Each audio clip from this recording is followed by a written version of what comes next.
লক্ষ্মীপুর সদর হাসপাতালে বিভিন্ন ওষুধ কোম্পানির প্রতিনিধিদের দৌরাত্ম্যে রোগীদের ও রোগীর স্বজনদের হয়রানি দিনকে দিন বেড়েই চলছে।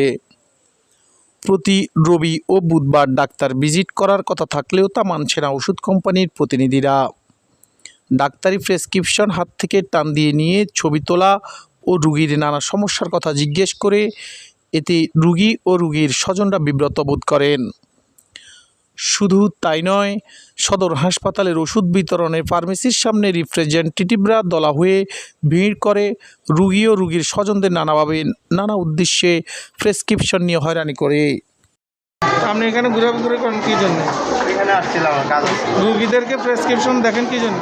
আমি দেখছি না তো। আমি দেখলাম ওই যে ছবি তুললেন হবায়। আমার ছবি তুলি না, আমি ছবি তুলি না। আপনি এখানে ভিড় করেন কী জন্য? তাদের একজনকে জিজ্ঞেস করলে চোখের সামনে দেখা ঘটনা মুহূর্তে অস্বীকার করে দ্রুত তারা বেরিয়ে যায়।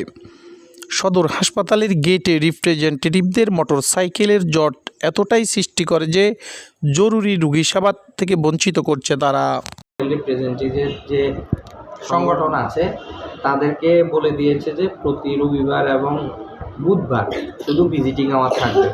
ভিজিটিং আওয়ারটা 1টার পরে হবে, 1টার মানে অফিস আওয়ারের পরে 1টার পর থেকে ভিজিটিং আওয়ার হবে।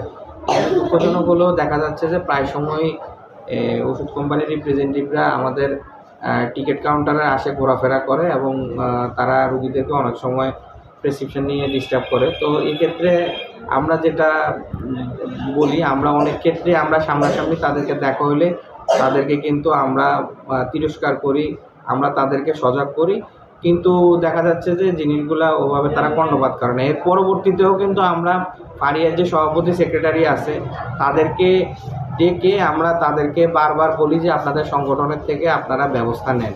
ডিস্টার্ব করে আমরা আমাদের ঊর্ধ্বতন কর্তৃপক্ষের সাথে আলাপ করে, আমি আমাদের সিভিল সার্জন স্যারের সাথে আলাপ করে আমরা ব্যবস্থা গ্রহণ করব।